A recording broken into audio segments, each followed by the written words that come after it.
Wala wala quwwata illa billah. Wassalatu wassalamu ala Rasulillah Muhammad ibn Abdullah. Alhamdulillah segala puji milik Allah Subhanahu wa taala. Kita bersyukur pada Allah karena pagi hari ini kita ditakdirkan oleh Allah ngaji, ya istiqomah ngaji. Kemarin mohon maaf ya, saya baru buat materi tadi ini karena sudah keenaan Mas Agung. Kemarin saya sakit, jadi mau buka laptop itu inginnya tidur terus, jadi karena memang batuk sakit dan lain sebagainya.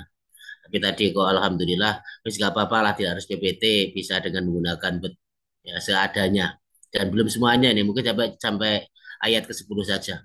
Ini adalah karunia dari Allah Subhanahu wa taala, kita masih diberi digerakkan oleh Allah untuk ngaji. La haula wala quwata illa billahil aliyil azim. Mudah-mudahan kita semuanya dibimbing terus oleh Allah Subhanahu wa taala, dirahmati Allah Subhanahu wa taala. Salawat dan salam mudah-mudahan tercurah limpahkan kepada junjungan kita Rasulullah Muhammad Shallallahu alaihi wasallam, hamba Allah yang diutus oleh Allah untuk menyampaikan wahyu-wahyunya Allah Subhanahu wa taala. Mudah-mudahan kita semuanya diberi syafaat oleh Rasulullah Muhammad Shallallahu alaihi wasallam. Amin Allahumma amin. Ini insya Allah nanti ngajinya hanya sampai itu ya, sampai ayat ke-10 saja. Bismillahirrahmanirrahim. Surat Al-Balad ayat 1 sampai 10. La uqsimu bihadzal balad wa anta hillum bihadzal balad wa walidu wa ma walad laqad khalaqnal insana fi kabad. La uqsimu bihadzal balad. Sungguh la di sini meskipun artinya tidak tetapi bermakna sungguh. Artinya tidak benar-benar aku bersumpah dengan kota ini. Artinya sungguh. Aqsamallahu bihadzal baladil haram. Artinya Allah ini bersumpah dengan tanah haram, bihadzal balad, dengan kota ini, maksudnya ya Mekah ya, karena pada saat itu Rasulullah berada di Mekah. Maka kemudian Rasulullah Allah Subhanahu wa taala bersumpah dengan kota Mekah ini. La uqsimu bihadzal balad. Sungguh aku betul-betul bersumpah dengan hadzal balad, dengan negeri ini. Maksudnya adalah Makkah Al-Mukarramah. Makkah yang dimuliakan oleh Allah Subhanahu wa taala. Wa huwa Makkah, yaitu negeri ini maksudnya adalah negeri Makkah. Wa anta hillum bihadzal balad, dan kamu Muhammad bertempat di kota Mekah ini. Wa anta ayuhan nabi, dan engkau wahai nabi, wahai Rasulullah Muhammad sallallahu alaihi wasallam, muqimun fi hadzal baladil haram. Muqimun, engkau mukim, engkau bertempat tinggal fi hadzal baladil haram, di baladil haram, di negeri haram ini, yaitu di tanah haram ini, yaitu di Makkah Al-Mukarramah. Waqsama, kemudian Allah juga bersumpah biwalidil basyariyah, dengan bapaknya manusia, bahwa dia adalah Adam alaihissalam, yaitu Nabi Adam alaihissalam. Allah ini juga bersumpah dengan Nabi Adam. Wah, wahwa Adam wa matana salabihi miwaladin, dan juga anak pinak atau anak-anak turunnya Nabi Adam. Tetapi dalam tafsir yang lain, Walid di sini bukan Nabi Adam, tapi Nabi Ibrahim. Karena penduduk Mekah itu keturunan dari Nabi Ibrahim. Nabi Ibrahim punya putra namanya Nabi Ismail. Aslinya Nabi Ibrahim itu bukan bangsa Arab, tapi bangsa Ibrani. Bangsa apa itu? Bukan bukan orang Arab ya. Arab itu ya semenjak Nabi Ismail itu. Jadi Nabi Ismail menikah dengan orang Arab dari Yaman, namanya suku Jurhum. Dari sini kemudian muncullah yang namanya bangsa Arab. Tapi sebenarnya bangsa Arab itu bukan dari sini asalnya. Kalau bangsa Arab aslinya itu ya apa itu dari Nabi Hud itu. Apa itu bangsa-bangsa dari Nabi Hud itu aslinya Arab. Makanya Arab itu ada tiga ya. Ada Mu'arab, ada Arab asli, ada apa istilahnya itu, saya sudah lupa, itu ada tiga, tapi aslinya itu ya dari Mekahnya, Arabnya itu ya dari apa, dari bangsanya Nabi Hud itu, Nabi Soleh, tetapi sudah dihancurkan oleh Allah Subhanahu Wa Taala. Makanya sebenarnya ada yang menafsirkan seperti itu. Jadi Walid, orang tua bapak di sini maksudnya adalah Nabi Ibrahim, karena orang Mekah itu aslinya dari sana.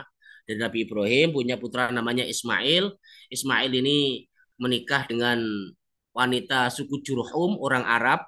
Maka kemudian anak turunnya ini jadi Arab, Ya, anak turunnya jadi Arab sampai sekarang. Nih, jadi ada yang menafsirkan itu Nabi Ibrahim dan anak turunnya ini yang dijadikan subah oleh Allah Subhanahu wa taala. Ada juga yang menafsirkan ayat di sini ya umum semuanya, ya semuanya dan anak-anaknya karena ada hubungan genetik antara ayah sama anak.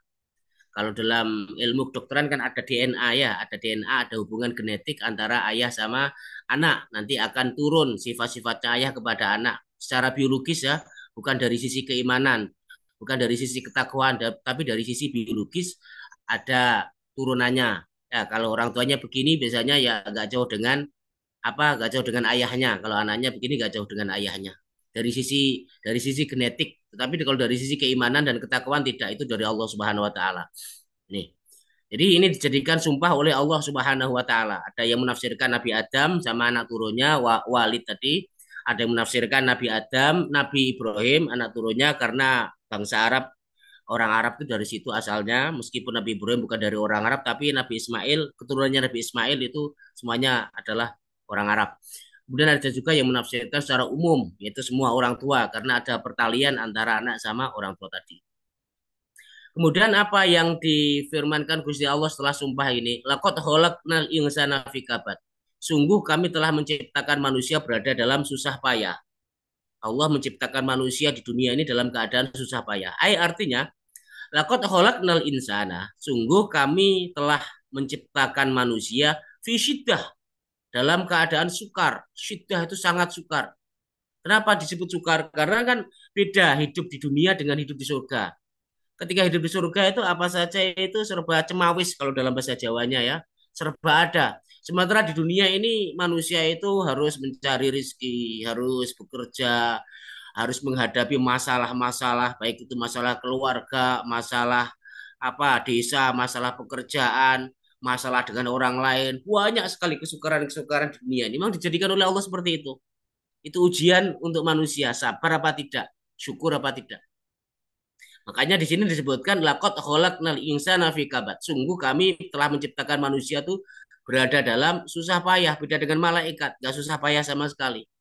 Manusia tuh susah payah ya, harus bekerja, harus mencukupi hidupnya, harus mengatur orang lain, mengatur dirinya, harus macam-macam ini. Ya, kepayahan-kepayahan dan kesulitan-kesulitan fisyiddatin wa inain, fisyiddatin dalam kesukaran-kesukaran wa inain dan kepayahan-kepayahan min mukabadati dunia, dari berbagai kesulitan dunia. Ya itulah memang kalau makanya kalau kita sulit, kita sukar di dunia ini ya wajar karena memang itu diciptakan oleh Allah Subhanahu wa taala ya. Makanya ya wajar kalau kita menghadapi berbagai kesulitan, berbagai kesukaran karena memang manusia di dunia itu seperti itu. Ya kadang sakit, kadang sehat, kadang ada masalah, kadang tidak ada masalah dan lain sebagainya. Ini kemudian kita uh,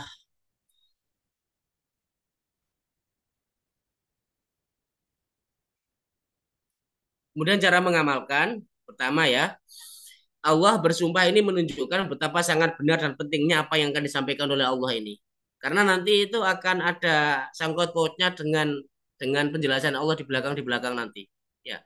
Tuh, jadi Allah tuh bersumpah, bersumpah ini apa yang akan difirmankan oleh Allah nanti itu pasti benar, pasti benar. Kemudian yang kedua cara mengamalkan, kita muliakan tanah haram Mekah yang dijadikan sumpah oleh Allah Subhanahu wa taala karena itu adalah tanah tempat kelahirannya Nabi ya, tanah tempatnya Nabi. Semua yang ditempati Nabi itu barokah. Makanya kita muliakan tempat-tempat yang disinggahi Nabi, yang di tempat tinggali Nabi, seperti Mekah khususnya ya, Mekah Madinah itu kita muliakan. Caranya muliakan bagaimana ya? Kita kalau bisa mengunjungi ya, kita kunjungi Mekah itu adalah tempat kelahirannya Rasulullah. Kita kunjungi tempat-tempat yang dulu pernah disinggahi oleh Kanjeng Nabi dan lain sebagainya. Kemudian kita yakini ada pertalian antara bapak sama anaknya ini yang dijadikan sumpah oleh Allah Subhanahu wa taala. Subhanallah ya, pada zaman dulu belum ditemukan, zaman sekarang sudah ditemukan namanya DNA, ada kromosom. Anak itu uh, ada kromosom dari ayahnya, ada kromosom dari ibunya. Subhanallah, Rabbana ma khalaqta hadza batila. Semua itu adalah Allah Subhanahu wa taala yang menciptakan. Kemudian kita sadari memang Allah itu menjadikan manusia di dunia ini berada dalam keadaan susah payah, harus bekerja untuk mencari kebutuhannya yang tadi sudah saya jelaskan. Fikabat, ya, memang itu diciptakan oleh Allah fikabat dalam susah payah. Ya, kadang-kadang kan cuapek seperti Ustadz kemarin tuh lelah ya karena harus ngajar, harus ngurusi mahasiswa, harus memberi ilmu, harus mengajar karena tugasnya sebagai dijadikan oleh Allah di dunia ini sebagai profesinya sebagai dosen, harus mengajar mahasiswa dan tempatnya juga jauh di Malang sana, harus PP, kemudian juga punya anak, harus ngurusi anak, ya jemput anak sampai rumah itu sampai malam. Kemudian paginya juga seperti itu, banyak urusan-urusan sehingga payah, ya, payah, sukar payah dan lain sebagainya. Ya inilah hidup di dunia. Semua orang punya tanggung jawab, semua orang punya pekerjaan yang harus dijalankan, mau atau tidak mau, tetap manusia wajib menjalankan karena itu semua yang menjadikan adalah Allah Subhanahu wa taala. Makanya kita hindari berkeluh kesah ya. Ya inilah tempatnya hidup di dunia. Kalau pengen seneng-seneng, pengen enak-enak, tidak susah payah ya di surga tempatnya ya. Makanya dulu itu ketika kawan saya itu matur kepada kiai, kepada syekh, seorang syekh tentang ujian-ujian hidup, ya dijawab oleh syekh tadi. Kalau nggak pengen ujian hidup, nggak pengen sukar, nggak pengen sulit, ya gampang. Apa itu? Ya berdoa aja kepada Allah Subhanahu Wa Taala agar segera mendatangkan malaikat Israel mencabut nyawanya ya. Jadi caranya itu, kalau nggak pengen hidup sukar ya itu mati, itu nggak pengen hidup sukar. Selama kita hidup di dunia ini pasti ya kesukaran-kesukaran itu pasti semua orang Ustaz, semua orang. Kaya pun akan mendapatkan kesukaran juga, cuman bedanya bentuknya beda, itu loh bentuknya beda. Mungkin kalau orang kaya ya sukar mencari utangan ya karyawannya banyak harus digaji, mikir ini perusahaannya mikir apa, ya itulah itu namanya manusia itu seperti itu. Gak ada manusia yang tidak lepas dari namanya kesukaran, tidak lepas dari namanya kepayahan dan sebagainya. Semua orang pasti capek, pasti payah. Ya itulah hidup di dunia. Makanya dulu ada seorang santri itu disarankan sama yainya seperti itu. Ya kalau nggak pengen hidup sukar sulit ya gampang. Apa itu? Ya, minta kepada Allah agar malaikat Israel itu datang untuk mencabut nyawanya ya. Mati itu baru baru sudah kalau sudah mati sudah nggak ada kesukaran lagi. Makanya itu dulu Rasulullah kan seperti itu ketika mau meninggal dunia. Makanya ya kita harus sabar ya, kita harus sabar dengan penuh syukur, penuh sabar Allah menciptakan keadaan kita di dunia seperti ini. Berbeda ketika berada di surga ya, tempat pertama kalinya Nabi Adam diciptakan dan nanti mudah-mudahan kita semuanya ke sana semuanya ya, tidak ada yang ke neraka sama sekali bahkan tidak mampir amin Allahumma amin. Di mana semuanya serba ada, serba tidak usah payah kalau di surga itu ya. Pengen apa? Pengen soto langsung celing, ya ada soto. Nggak perlu kita susah payah belanja ke pasar ya. Beli bumbu, beli ayam, beli apa. Kemudian LPG-nya kalau habis ya beli LPG dan sebagainya. Kalau di surga nanti nggak perlu. Celing langsung ada soto. Kalau dunia ini kalau pengen soto ya ke pasar dulu. Ibaratnya seperti itu ya. Belanja dulu, LPG-nya beli dulu. Nggak punya uang kerja dulu dan lain sebagainya. Ini makanya kita sadari bahwa Allah menciptakan dunia ini sebagai ujian ya. Jadi kalau kita ya memang itulah di dunia itu memang seperti ini, kadang sakit, kadang sehat dan lain sebagainya. Kemudian kita lanjutkan ayah sabu ay Allah yaqdiru alaihi ahad. Ayah sabu apakah manusia itu menyangka Allah yaqdiru bahwa sekali-kali tidak akan berkuasa alaihi kepadanya ahadun seorang pun. Ai artinya ayadzunnu apakah manusia itu menyangka bima jama'ahu min mal anallahu la yaqdiru alaihi.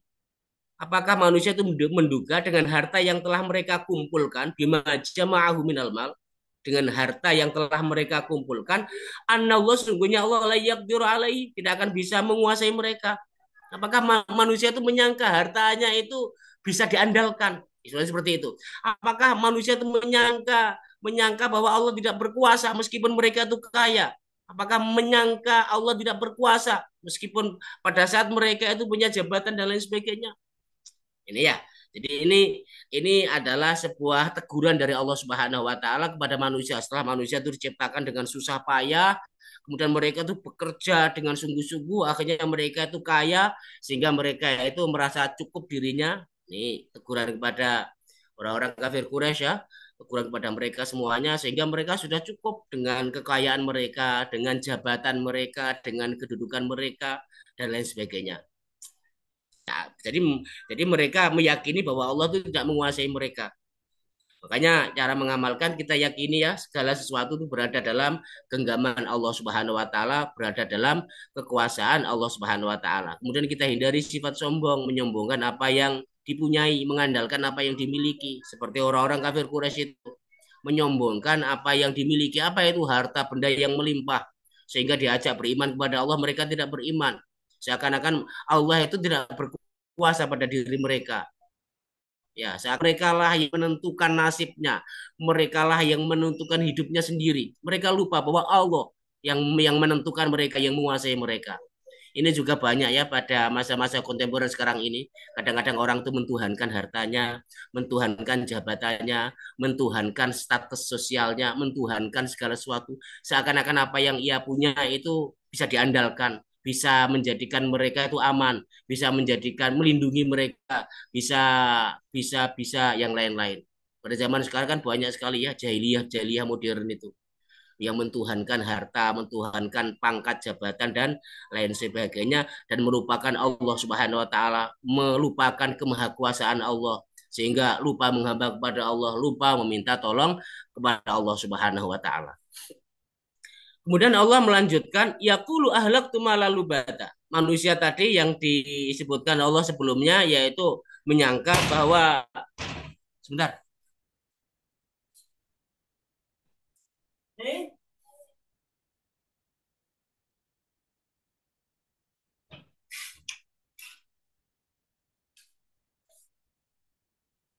Menyangka bahwa hartanya itu bisa melindunginya dan lain sebagainya. Kemudian Allah masih meneruskan lagi di dalam ayat berikutnya. Apa itu? Yaqulu ahlaktu malalubata. Manusia itu berkata ahlaktu malalubata. Aku telah menghabiskan harta yang banyak. Artinya yaqulu mutabahian. Manusia itu berkata dengan penuh congkak. Apa itu? Anfaqtu malan katsiron. Aku telah membelanjakan harta yang banyak. Aku ngenteni di wakeh berarti kayak ngono. Bangga dia congkak dengan apa yang sudah diraihnya. Aku sudah beli rumah 10, aku sudah beli mobil 100, ibaratnya seperti itu ya. Aku sudah membeli ini, sudah membeli ini. Aku sekali makan tuh 1 juta, aku sekali makan tuh 4 juta. Dia mengucapkan seperti itu untuk membanggakan dirinya dengan penuh kecongkaan. Ini jahiliyah modern ya. Pada zamannya Kanjeng Nabi di Mekah juga seperti itu. Abu Lahab itu membanggakan, ya telah ini, telah ini, telah ini. Ya urusannya duniawi. Makanya nanti di akhir-akhir di setelah ayat 10 nanti dijelaskan. Ya, ya alangkah baiknya jika harta itu ditasarufkan apa memberi makan kepada fakir miskin, untuk menyantuni anak yatim, untuk beriman kepada Allah dan lain sebagainya. Di sini disebutkan seperti itu. Jadi orang-orang jahiliyah pada masa Kanjeng Nabi itu bangga dengan apa yang diraihnya itu. Dengan harta yang dimilikinya itu bangga. Ya qulu mutabahiyan. Mereka itu berkata dengan penuh kecongkaan. Anfaqtu malan katsiran. Aku telah membelanjakan harta yang sangat banyak. Ya, saya sudah beli ini, beli itu, beli ini, beli itu. Hidup hedonisme. Hidup penuh kemewahan. Kemudian kemewahan itu dibanggakan, dicerita-ceritakan, dan lain sebagainya. Sehingga dia melupakan Allah Subhanahu wa taala. Ayadunnu ayah sabu alam yarahu ahad ayadunnu, apakah manusia itu menyangka fi'li dalam perbuatannya tersebut hada ini anallah azza wa jalla bahwa Allah Subhanahu wa taala tidak melihatnya. Apakah manusia itu menyangka Allah tidak pernah melihatnya? Padahal semua yang dilakukan oleh manusia itu dilihat oleh Allah Subhanahu wa taala. Semuanya dilihat oleh Allah Subhanahu wa taala, tidak ada yang tidak dilihat. Kemudian akan dihisab oleh Allah. Sementara manusia itu tidak pernah menyadari bahwa Allah melihatnya dan akan menghisap apa yang dia lakukan. Padahal semua harta yang ditasarufkan, harta yang dibelanjakan oleh Allah itu semuanya akan dihisap oleh Allah. Semuanya akan dihisap. Makanya nanti orang-orang kaya itu hisapnya itu paling lama di akhirat nanti. Paling lama. Orang miskin nanti hisapnya paling sebentar. Karena yang dipakai harta yang diberikan oleh Allah sangat sedikit sekali. Jadi mereka dengan bangganya, padahal harusnya itu mereka bersedih. Harusnya mereka itu bertobat kepada Allah ya. Harusnya mereka itu menyesal. Kenapa hartanya dihambur-hamburkan gitu loh. Kenapa hartanya itu kok dihambur-hamburkan dengan sesuatu yang tidak perlu. Kenapa hartanya dihambur-hamburkan untuk kemewahan? Ya, bukan untuk mempersiapkan bekal di akhirat nanti. Kan seperti itu. Walau yuhasabahu ala sogir wal kabir, dan mereka juga tidak menyangka bahwa Allah Subhanahu wa taala itu akan menghisapnya, baik yang kecil, pengeluaran yang kecil ataupun pengeluaran yang besar, semuanya akan dihisap oleh Allah Subhanahu wa taala.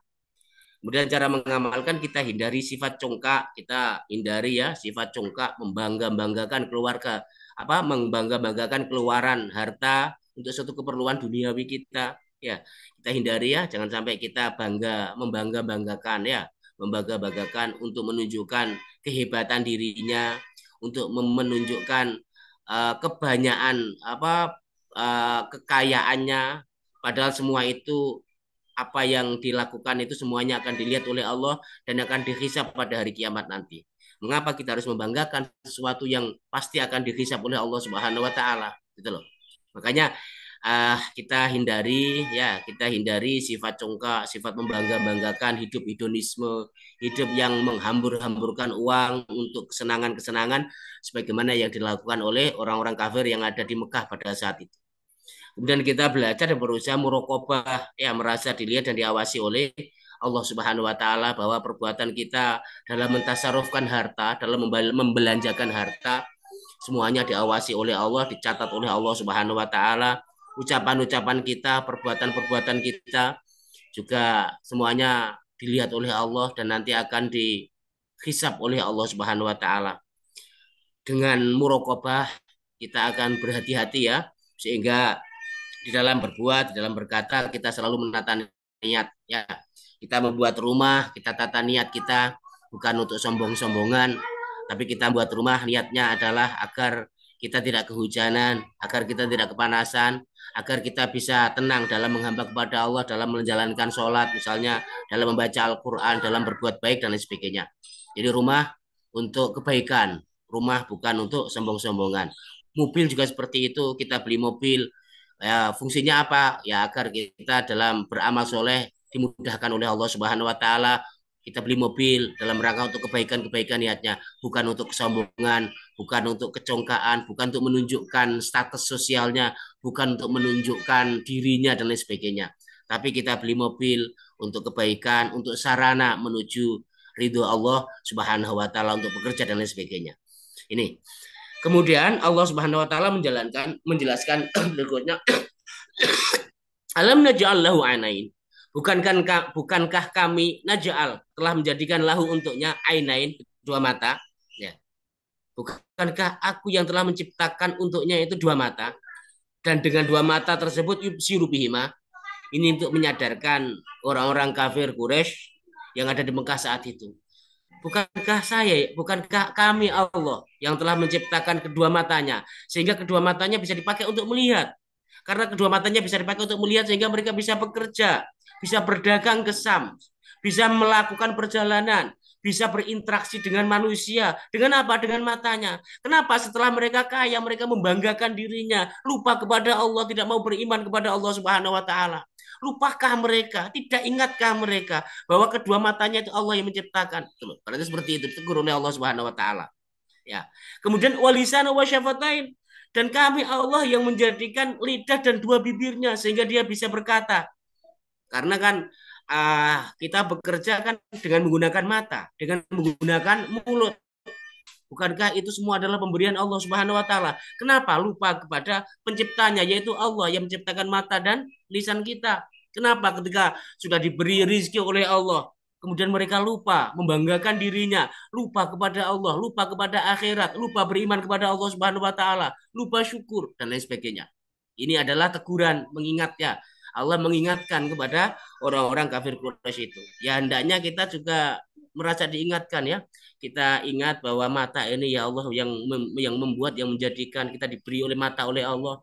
Tanpa kita susah payah membuat mata, kita lahir sudah punya mata. Lisan kita juga bisa bergerak, kita bisa mengungkapkan apa yang kita butuhkan kepada manusia. Sehingga apa yang kita butuhkan tercukupi. Dengan apa? Dengan lisan ini fungsinya banyak, bukan hanya berkata saja, bisa untuk makan, bisa untuk minum dan lain sebagainya sehingga kita bisa hidup. Semua adalah nikmat dari Allah Subhanahu wa taala. Tidak sepatutnya mulut ini dipakai untuk mendurhakai Allah Subhanahu wa taala, untuk sombong-sombongan dan lain sebagainya. Wa hadainahu najdain, dan kami Allah telah menunjukkan kepadanya dua jalan. Apa itu? Sabili al khair wasyarr, itu jalan kebaikan dan jalan keburukan. Jadi Allah sudah memberinya petunjuk jalan kebaikan dan jalan keburukan. Wahadainahu najdain. Kita dikasih akal oleh Allah Subhanahu wa taala. Kita dikasih hati oleh Allah Subhanahu wa taala. Kita dikasih pikiran oleh Allah Subhanahu wa taala. Bukan hanya mata saja, bukan hanya lisan saja, tapi Allah memberi kita akal sehingga bisa membedakan sabil atau jalannya Allah, mana yang baik dan mana yang buruk. Kita dikasih akal oleh Allah, dikasih pikiran oleh Allah, dikasih hati oleh Allah, bisa berpikir, bisa merenung dan lain sebagainya. Ya, tidak ingatkah itu semuanya? Ya, tidak ingatkah itu semuanya? Mengapa mereka tidak mau beriman kepada Allah Subhanahu wa taala? Mengapa mereka itu tidak mau menempuh jalan yang sukar? Nanti terusannya ya. Mengapa mereka tidak mau menempuh jalan yang sukar? Apa itu? Memerdekakan perbudakan dengan hartanya, mau menyantuni fakir miskin dengan hartanya, mau membantu sesama dengan hartanya, digunakan untuk beriman dengan hartanya, digunakan untuk menempuh jalan Allah dengan hartanya. Mengapa mereka tidak mengambil jalan yang menanjak itu, yang baik itu, yang nanti akan dijanjikan oleh Allah surga? Tapi sebaliknya, mengapa mereka menggunakan hartanya untuk kesombongan, menggunakan hartanya untuk kecongkaan, menggunakan hartanya untuk berfoya-foya, berpesta pora dan lain sebagainya? Jadi ini adalah teguran dari Allah Subhanahu wa taala. Jadi ini kita ngajinya sampai ayat ke-10 ya, ayat ke-10.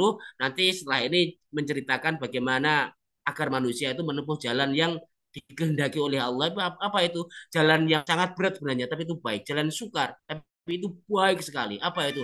Harta untuk menyantuni anak yatim, harta berkah ya, untuk menolong sesama, untuk kebaikan, untuk pendidikan, untuk ilmu, bukan untuk hidup hedonisme, bukan untuk hidup mewah-mewah, bukan untuk berbangga-bangga, bukan untuk memamerkan kepada sesama, tapi harta dipakai untuk menghamba kepada Allah Subhanahu wa taala. Insya Allah akan kita teruskan pada minggu yang akan datang terusannya ayat ini. Ini subhanallah, ini semuanya kalau kita renungkan subhanallah rabbana ma khalaqta hadza batila. Itu mungkin Mas Agung yang bisa saya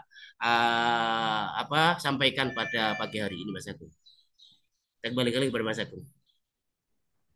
Iya betul sangat Ustaz atas pemaparan dari 10 ayat pertama dari surah Al-Balad ini.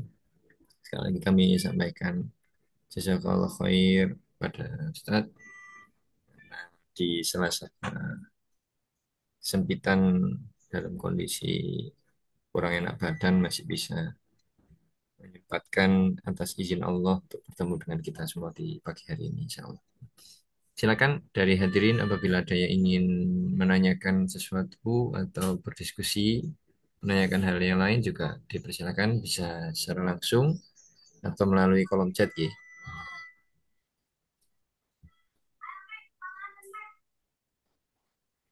Kalau tadi di ayat-ayat awal tadi kan disampaikan bahwa memang diciptakan kesusahpayahan gitu Ustaz, untuk manusia dalam kehidupannya. Apakah ini juga berhubungan dengan yang akan dijelaskan di ayat-ayat berikutnya yang tadi Ustadz sampaikan gitu. Jadi akan bersusah payah dalam hal kebaikan gitu, Ustadz. Apakah itu berhubungan atau enggak? Iya Mas Agung, ya ada hubungannya Mas Agung ya, ada hubungannya. Bagaimanapun manusia di dunia itu kan diciptakan oleh Allah memang susah payah bekerja dan lain sebagainya. Ya, bekerja harus ya ada taklif lah ibaratnya ya, harus ada tanggungan-tanggungan dan lain sebagainya. Bentar ya. Ini ya, lakot khalaqnal insana fi kabad. Jadi sungguh kami telah menciptakan manusia itu berada dalam susah payah ketika berada di ini sebenarnya apa? Sebenarnya ini peringatan untuk Rasulullah ya. Ya, peringatan untuk orang-orang yang susah-susah itulah. Ya, peringatan itu juga. Jadi ya manusia seperti itu meskipun kaya semuanya juga susah payah kok. Semuanya juga diciptakan oleh Allah seperti itu dengan susah payah dan lain sebagainya itu. Kemudian apa? Ya kemudian dia menyangka bahwa apa yang ia raih, apa yang ia dapatkan itu semata-mata karena usahanya gitu loh, karena usahanya atau apanya. Padahal semuanya itu kan ya nanti akan dipertanggungjawabkan di hadapan Allah Subhanahu wa taala. Ya pasti semuanya ada hubungannya ya Mas Agung ya, ada hubungannya. Memang manusia diciptakan susah payah seperti itu emang. Memang hidup kita kan seperti itu. Bukan hanya kita ya, semua manusia lah di dunia itu semuanya susah payah ya meskipun nanti pada akhirnya ada yang usahanya diberi berhasil oleh Allah, ada usahanya yang berlebih-lebih, ada yang kekurangan, itu adalah rezeki dari Allah. Tapi semuanya susah payah. Ya, semuanya susah payah. Makanya ini teguran untuk orang-orang yang dijadikan kaya oleh Allah. Meskipun kaya juga susah payah kok. Juga susah payah. Jangan dikira orang-orang kaya itu nggak susah payah loh. Ya, susah payah juga mereka itu. Sama susah payahnya. Cuman bentuknya berbeda. Ya, bentuknya berbeda. Semuanya susah payah. Kadang-kadang problem kan bukan hanya harta ya, kadang anak, kadang karyawan. Kalau orang-orang kaya itu kadang-kadang menghadapi karyawan, kadang menghadapi apa. macamnya berbeda-beda. Semua itu ya Allah Subhanahu wa taala yang menjadikan. Betul sangat Ustaz. Kalau di beberapa ayat yang lain tadi kan disampaikan tentang bermewah-mewahan ya, artinya eh, menghabiskan harta apakah untuk hal yang apa namanya berlebihan kata nih. Nah, kalau di kehidupan saat ini yang sangat berhubungan dengan kalau di anak-anak muda atau orang-orang kita apa yang saat ini ada di sosmed ya, termasuk Facebook, Instagram dan lain-lain. Nah, itu bagaimana agar kalau kita memposting sesuatu yang berhubungan dengan nikmat yang kita dapatkan ya, misalkan nikmat bisa jalan-jalan kemana, jadi orang bisa juga melihat, walaupun nggak ke sana sudah tahu oh di sana ada hal yang baik begitu, atau kita punya sesuatu yang menyenangkan itu juga kita posting gitu. Itu bagaimana agar kita tidak bersifat negatif tapi bisa bersifat positif. Artinya bukan pamer, tapi eh, berusaha untuk hal yang lebih positif gitu. Atau apakah ini hal yang memang selalu negatif nih, Ustaz, kalau kita menunjukkan nikmat di media sosial yang dalam artinya kan kita ingin menunjukkan itu ke orang lain nih, Ustaz. Terus. Begini Mas Aku, A'udzubillahi minasyaitonirrajim. Bismillahirrahmanirrahim. Di dalam ayat yang lain Allah juga berfirman ya, Fabini amati rabbika fahadits. Hendaklah dengan nikmat Tuhanmu engkau itu menceritakan kepada orang lain dengan nikmat Tuhanmu ya. Jadi saya bisa seperti itu karena mendapatkan nikmat dari Allah Subhanahu wa taala. Fakat fahadis berarti seperti itu. Juga ada seperti itu. Tetapi diingat ya bahwa begini sebenarnya istafti kolbak. Ya, kalau Rasulullah itu dawuhnya itu istafti kolbak, tanya hatimu. Ketika kita itu memamerkan hal seperti itu, apakah betul-betul kita itu fabini mati robika fahadis, ataukah ada kesombongan dalam hati kita, adakah sifat riak dalam hati kita, adakah sifat ujub dalam hati kita, adakah sifat untuk menunjukkan jati diri kita bahwa kita itu bisa prosir kemana-mana. Maka tanya hati masing-masing, karena nanti yang dinilai oleh Allah adalah hati, bukan pada sifatnya. Dan ini jelas kalau orang kafir itu niatnya Allah sudah tahu ya, jadi niatnya mereka berbangga-bangga, sementara ada tetangganya yang kelaparan, mereka tidak mau apa membantu. Sekarang pertanyaannya, orang yang pelesir kemana-mana, misalnya kita, adakah tetangga kita yang masih membutuhkan, yang butuh kita bantuan? Kita sepelekan, sementara kita berenak-enakan. Ibaratnya seperti itulah. Makanya istafti kolbak, tanya kepada hati kita masing-masing. Apakah perbuatan kita bentuk dari fabini mati robika fahatis, ataukah perbuatan yang kita tampilkan di permukaan itu untuk menunjukkan ya, kalau untuk menunjukkan jati diri untuk hal sifatnya negatif lah ya, untuk hidon dan sebagainya. Makanya yang tahu adalah hati kita masing-masing ya, dan nanti Allah akan menghisap semua perbuatan kita, akan dihisap oleh Allah Subhanahu wa taala, baik itu yang kita ketahui atau yang tidak kita ketahui, baik yang disimpan dalam hati atau yang diungkapkan dengan lisan. Nah, kemudian yang kedua, apakah tidak boleh Ustaz atau boleh kita memposting di media sosial, misalnya kita posting mana? Ya boleh-boleh saja. Al aslu fil asya libah. Pada asalnya segala sesuatu itu boleh sampai ada dalil yang melarangnya. Ya, misalnya apa dalil yang melarangnya itu? Tujuannya untuk sombong, untuk congkak, itu nggak boleh. Dan itu yang tahu hanya Allah loh ya. Sombong itu kan di dalam hati manusia. Kadang orang memposting tuh niatnya bukan sombong, mungkin untuk promo. Juga ada yang niatnya untuk promo. Ada yang niatnya untuk menunjukkan kepada orang itu, mungkin lo enak, ya, seperti yang di Mas Agung sampaikan tadi. Kan al umuru bima dia, segala sesuatu tergantung kepada maksudnya. Kita tidak bisa menghukumi orang kalau memposting yang seperti itu lantas kita menghukumi itu sombong, kan tidak bisa. Sombong dan tidak itu kan di dalam hati. Itu loh Mas Agung.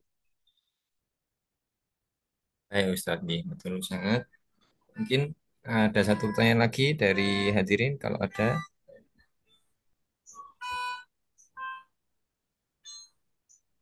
Bila tidak ada, kita akhiri kajian pada pagi hari ini. Izin bila berkenan memimpin doa. Ustaz. Tenun. A'udzu billahi minasyaitonir rajim. Bismillahirrahmanirrahim. Allahumma shalli ala sayyidina Muhammad walhamdulillahi rabbil alamin. Allahumma anfa'na bima 'allamtana wa 'allimna ma yanfa'una wa zidna ilma. Allahumma ighfir lana warhamna wahdina innaka antal ghafurur rahim.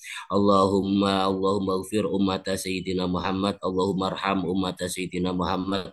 Allahumma hdi ummata sayyidina Muhammad. Rabbana atina fid dunya hasanah wa fil akhirati hasanah wa qina adzabannar. Wassallallahu ala sayyidina Muhammad walhamdulillahirabbil alamin. Kurang lebihnya saya mohon maaf yang besarnya. Wabillahi taufiq wal hidayah wa ridha wal inayah. Wassalamualaikum warahmatullahi wabarakatuh. Waalaikumsalam warahmatullahi wabarakatuh. Sekali lagi terima kasih Ustadz Zainul Zuhdi dan hadirin sekalian. Kita akhiri dengan bacaan hamdalah. Alhamdulillahirabbil alamin. Istighfar, astagfirullah. Dan doa kafar majelis. Bismillahirrahmanirrahim. Subhanakallahumma wa bihamdika asyhadu an la ilaha illa anta astaghfiruka wa atubu ilaik. Terima kasih dan mohon maaf sebenarnya apabila ada kekurangan. Ihdinas siratal mustaqim. Assalamualaikum warahmatullahi wabarakatuh.